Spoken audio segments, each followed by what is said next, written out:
Hey everybody, it's your girl Deb, and I thank you for tuning in to today's episode. It is the end of the year. In just a couple of days, it will be 2024. And what a year we have had.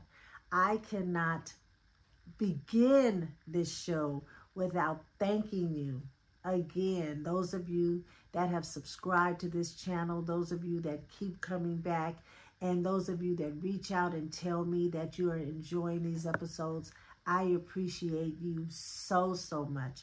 And I am looking forward to the new year when I bring more episodes and more thought-provoking episodes and dig in a little deeper to things that are happening in our lives that need to be talked about.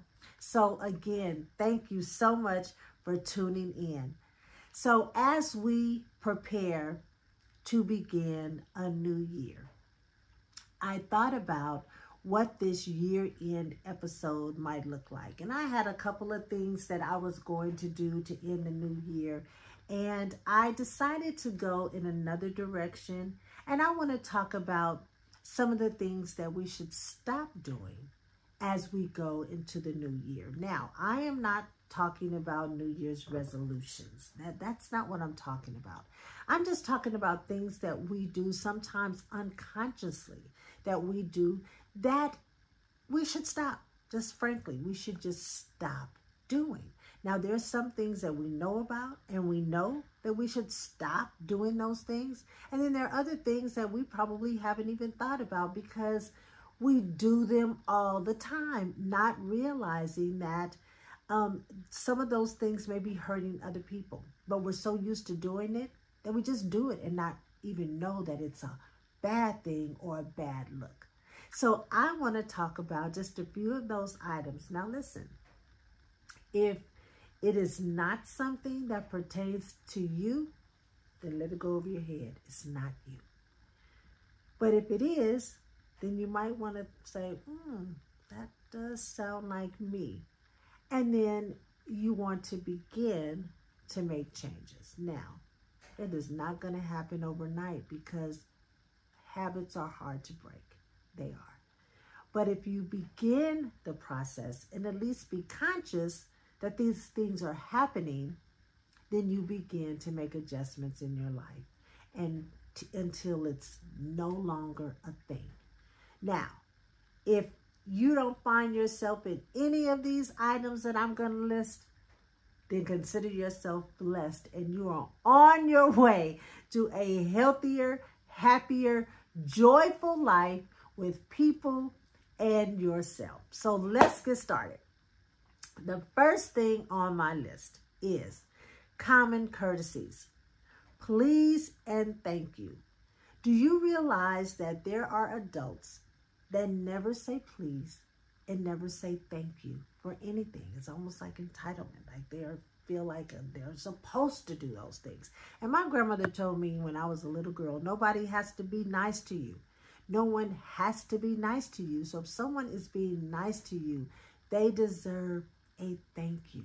Thank you for doing this, that, and the other. Thank you for the gift. Thank you for coming over. Thank you for the meal. Thank you for the invite. Whatever it is, you want to say thank you, and you definitely want to say please. These are common courtesies that we should have learned when we were kids, but a lot of us didn't. So let's make sure that we begin to tell people please and thank you. And also, don't forget to teach the younger people in your life to say please and thank you. It will go a long way towards being grateful for something that someone did or said to you. The next thing on the list is don't overstay your welcome. Don't overstay. Sometimes people, we just stay too long.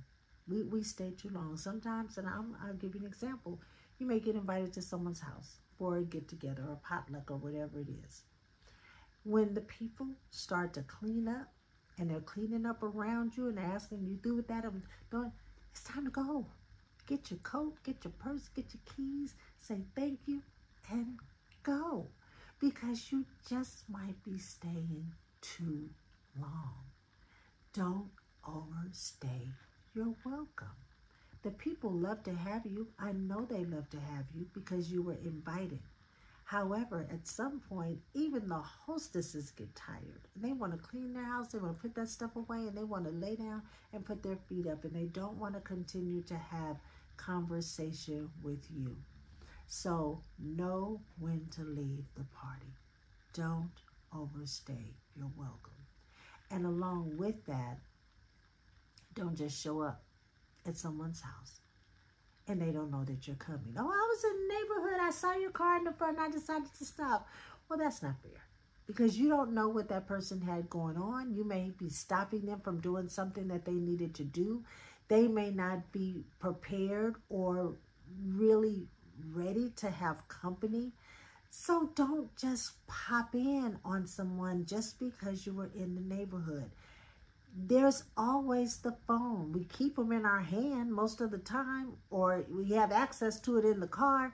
Call the person and say, hey, I was in the neighborhood and I was going to drop by. Is it a good time to come by? And then if you're on the receiving end of that and it's not a good time, then say, oh, I'm sorry, it's not a good time to come today, but I'll give you a call. Maybe we can get together on another time. Now, look, don't take offense by that. You know, you asked the question, is it okay? And the person said, well, no, not really today. I'm not available today, but I would really love to see you, but I just can't do that right now. So don't just pop in on people. That shows a lack of consideration for the person of the home. Or even, you know, sometimes people, you know, drop by your job because they know where you work. It might be a public place and they will drive, hey, I pop in and say hi. And you want to sit there and you want to have a conversation. Those people are at work.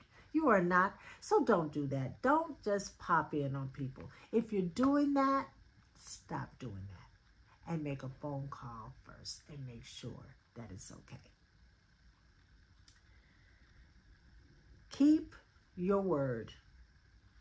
If you say that you are going to do something, then do something. Then do it. If something comes up and you can't do it, then make sure that you call the person and tell them, I know that I said whatever it is, but something's come up and I'm not going to be able to do it today. Can I have a rain check? Can we reschedule? Or whatever the case may be. That is a common courtesy. Just keep your word, and if you can't, then make sure that you tell the person that you can't do it.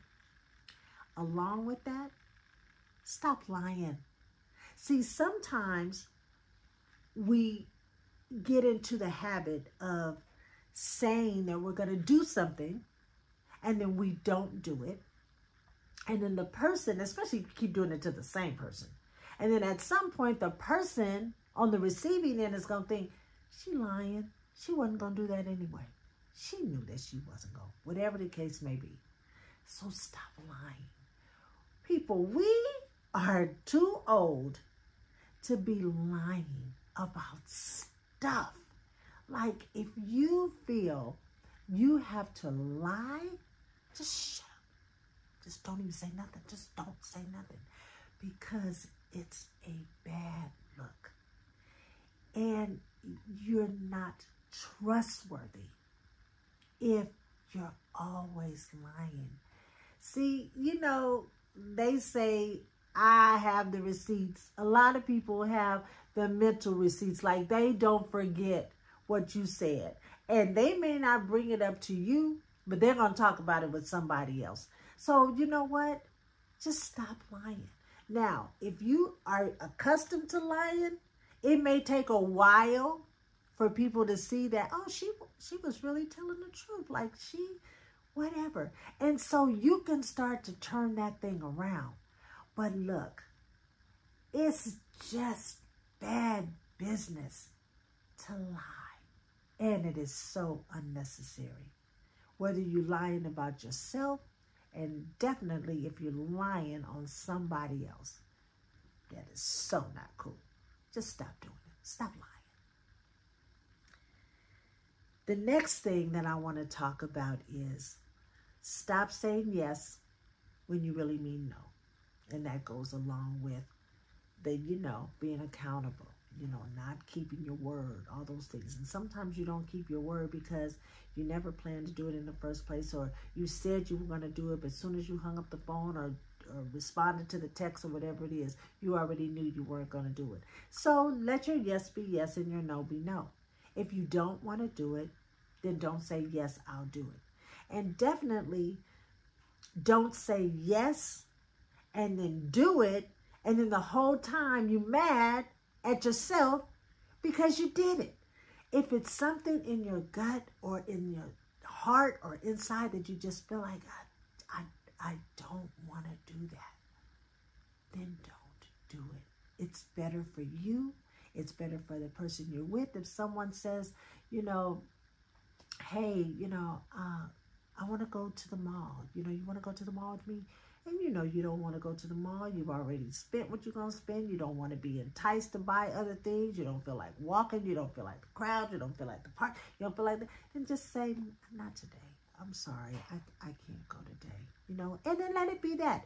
I don't think that person might be a little upset, maybe, because they were counting on the fact that you were going to go with them.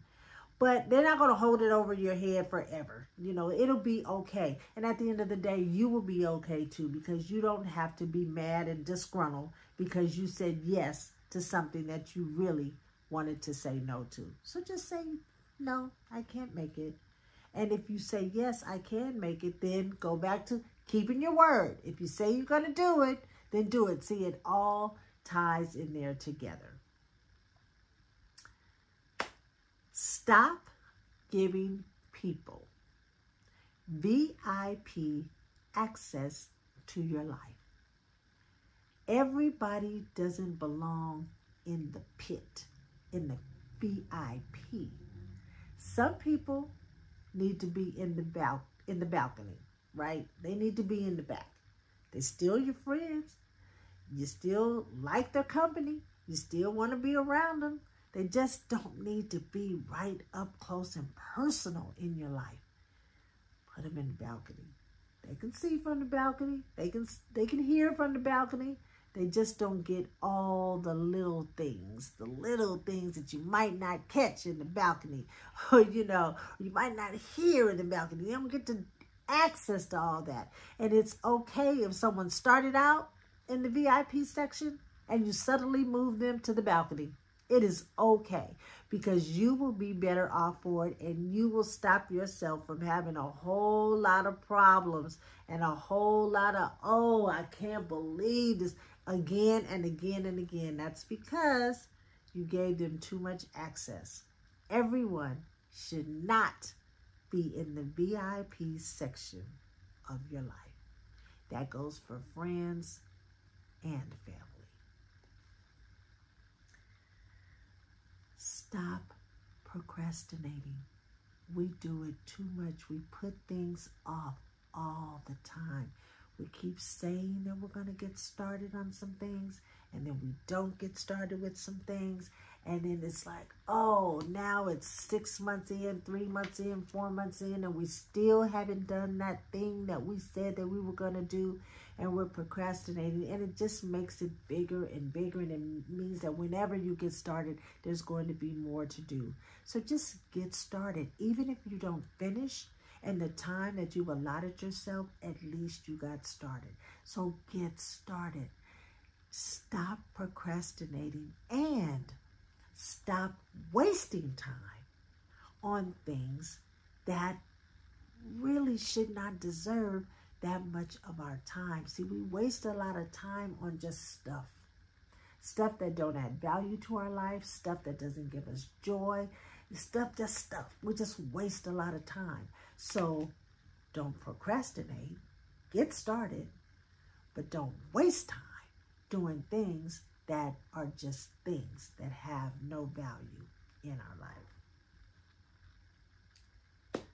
And lastly, before lastly, I'm going to say, stop being late. Stop being late. We have a habit, people. We don't get the stuff on time. We don't get to church on time. A lot of times we don't get to work on time. We don't get to the movies on time. We don't get to the concerts on time. We don't get to the parties on time. We just late. We just late. Some people just have I don't want to be the first one there, so I'm going to wait. I'm going to wait an hour when it's getting going really good, and then I'm going to get there. But then when you get there, then you're looking around for some seats. And you see, you look for seats. Ain't no seats because you're late. So stop being late. And especially if somebody's picking you up. Now, we're into ride sharing and, let's go together and this, that, and the other. And people show up. They say, look, I'm going to be at your house at 10 o'clock. And 10 o'clock or 9:45 or maybe, 9 o'clock, they're texting you. I'm leaving now. And that's letting you know, look, they're on the road. Then they get there. They call you, text you from the car. I'm outside. You say, okay, I'm on my way.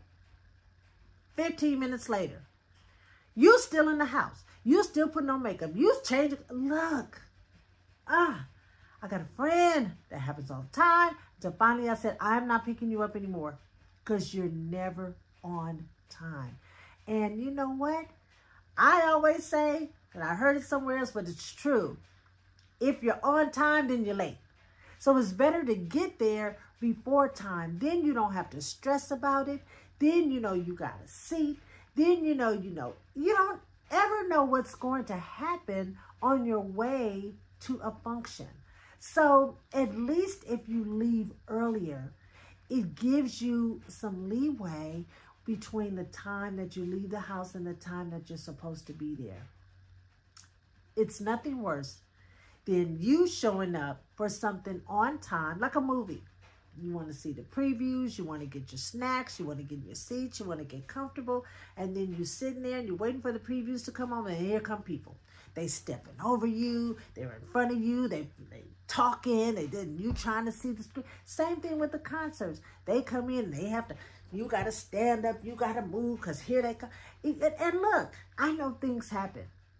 Things do happen that, it can't be helped, and it causes you to be late.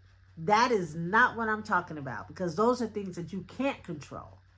I'm talking about the things that you can control, and you already know that you're going to be late. You already know that you're a late person. And what I am saying to this community of people, these aging, mature people on this channel, is stop it. Stop being late. Be on time. That is being considerate to those people that are affected by your tardiness. So be on time.